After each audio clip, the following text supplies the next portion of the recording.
I think it's fair to say Genshin 4.0 is finally here. Well, not yet, but the gameplay is. But before we jump into the gameplay, I do have something to say. Genshin has a problem. Yes, not what you expected to hear when you click on this video.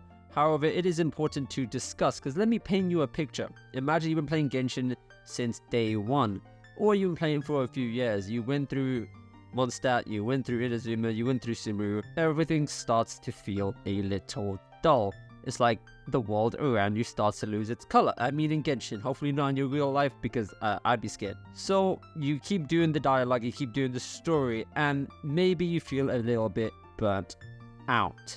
As we go through the gameplay trailer, we can actually see the first statue of the Archon. I'm going to be honest, it looks nothing like the toothpaste child Archon we see so far.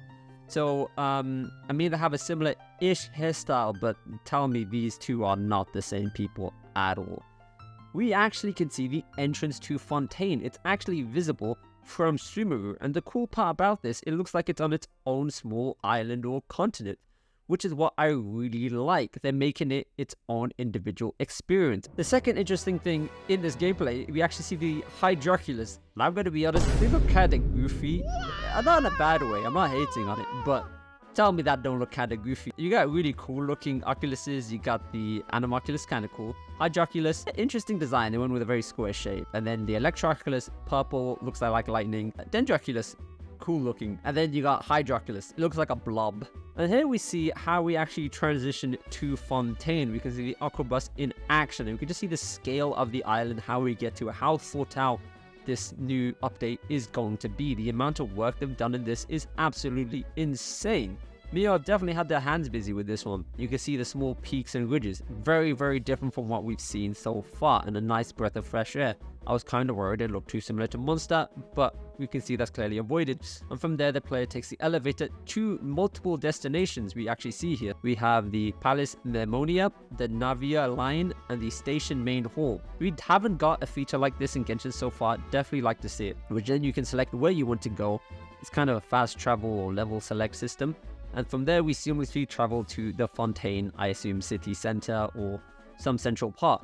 And also you can see the hat stores. That's where everyone's getting all these hats.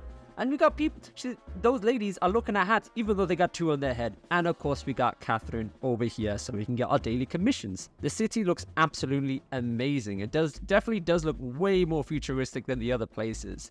As you can see, we have vastly different looking environments. That's the thing about Fontaine. Every single area looks very distinct. You have the overworld, you have the city, you have the underwater, which we get into, and then we have the underworld itself.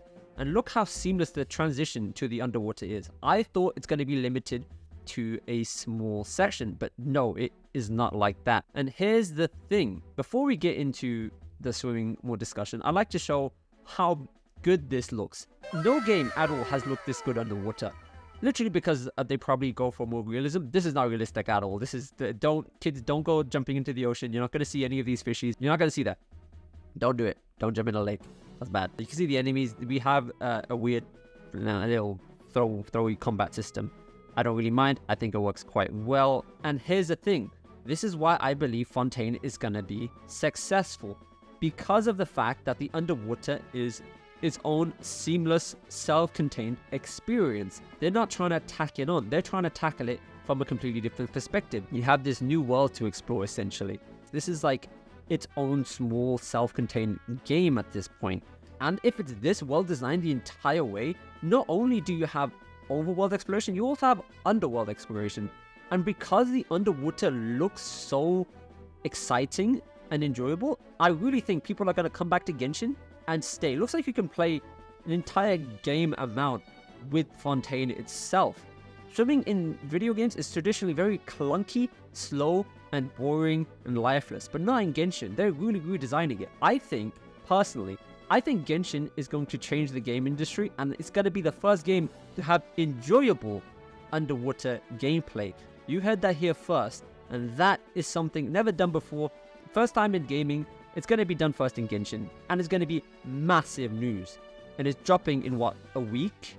And finally, everyone seems to be extremely excited for Archon, one of the Futuri Harbingers. But don't worry, if you don't know much about the Futuri Harbingers, I have you covered, because you can watch this video right here to get up to speed. See ya.